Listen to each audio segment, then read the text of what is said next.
We've got breaking news coming in. RBI Governor Urjit Patel, who's been fighting a long battle with the Finance Ministry, has stepped down, citing personal reasons. Joining us on this big breaking story, our National Affairs Editor Rahul Srivastav, live from Vijay Chowk. Also with us on this broadcast, our Managing Editor for Business Rajeev Dubey, GVL Narasimha Rao and Sanjay Jha of the Congress are also with us. I want to go across first and foremost to Rajeev Dubey. What is the reason that's been cited? I've read the release. It's a very bland release. It doesn't explain why he's going. Is this departure as a direct consequence of the fight he was having with Arun Jaitley and the Finance Ministry? Definitely is. Definitely is. He has cited personal reasons, which is what typically, anybody resigning from such posts would do. You're not likely to wash dirty linen in public. But clearly the pressure on him was just too much for him to handle, especially because the coming board meeting on December 14th would have discussed a lot of things that were not to his liking, especially the governance of RBI, how RBI should be managed. RBI governor believes that he's the last call on governing the institution. However, the government thinks otherwise. Similarly, on issue of liquidity. Subramaniam Swamy speaking at this time. I'm coming right back to you. What the personal reasons are, but the fact is that it is, in my opinion, is resignation at this time would be wrong for the government, would be wrong for the economy, wrong for the Reserve Bank.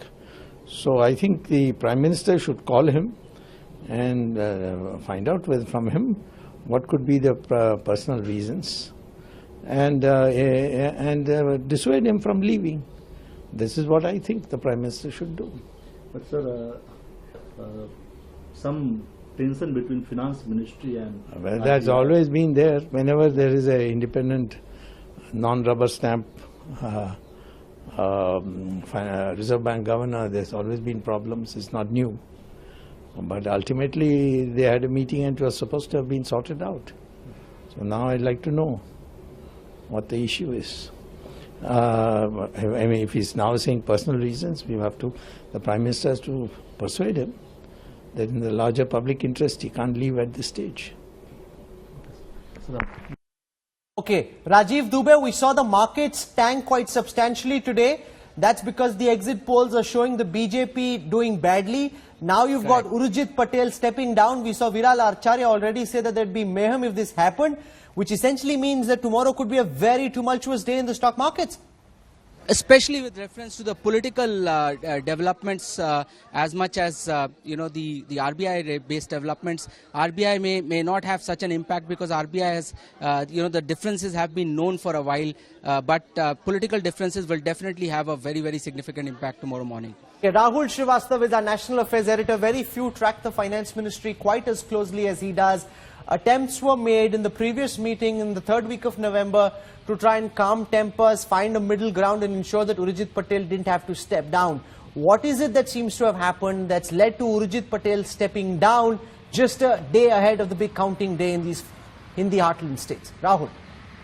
Initially, what the Prime Minister, there was a meeting between Urjit Patel and Prime Minister, and what heard from various sources in the government and RBI, that some kind of a truce was arrived at, that the RBI will not summarily reject the demands and the concerns of the government as far as liquidity, the capital framework and several slew of issues, especially the banking and lending issues are concerned.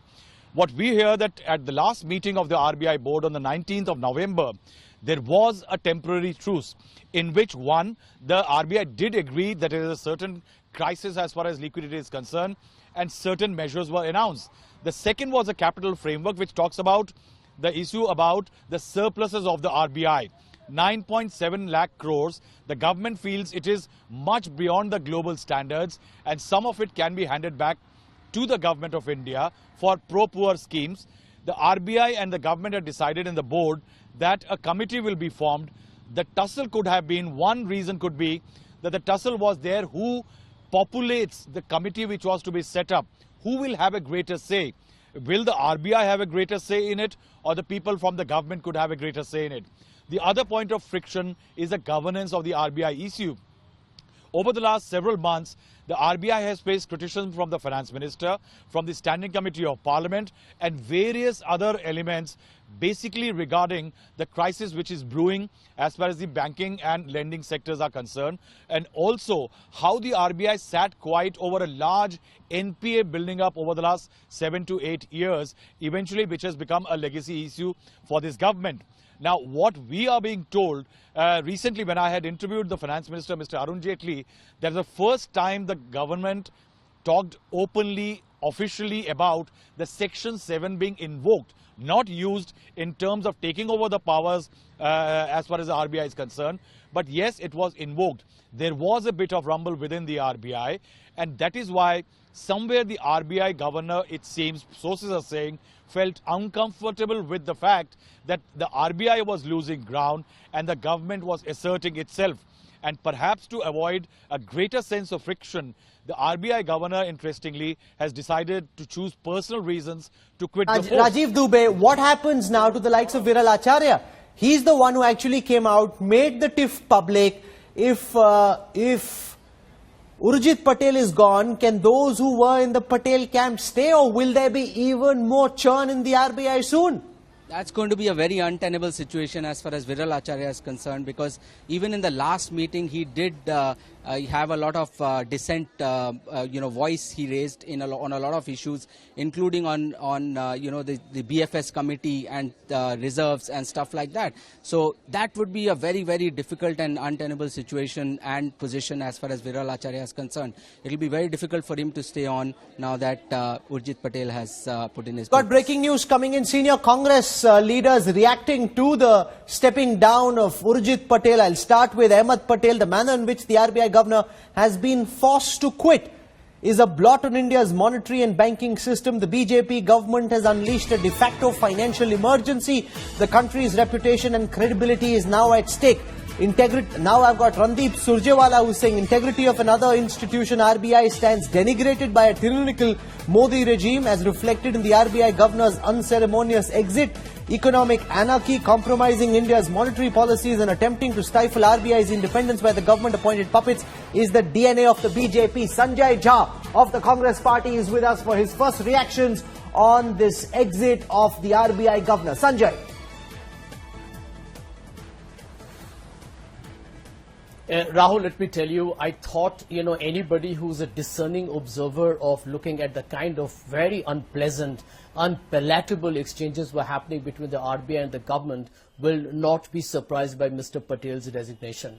The role of the governor was being gradually, completely dismantled. He was being hamstrung. And, this is a natural consequence. I mean, you can't let the RBI be governed by a board, many of them being government, appointees who are basically nothing but puppets, or shall we call them rubber stamp people. Many of them represent the private sector. Some of them are actually blatant cheerleaders of the government who write columns and, praise Narendra Modi day in and day out. Is that how you want to run a central bank? Now, let me tell you, I've been a banker before. And when I was working with a foreign bank, the RBI was considered sacrosanct, consecrated. You had the highest respect for the country's central bank. Now, what have we done? At a time when India has been the toast of global markets for several years, we are suddenly be seen as a banana republic. And I think I'm using a very soft term in calling it a banana republic. I can tell you, Jerome Powell, who's the Federal Reserve Chief in New York,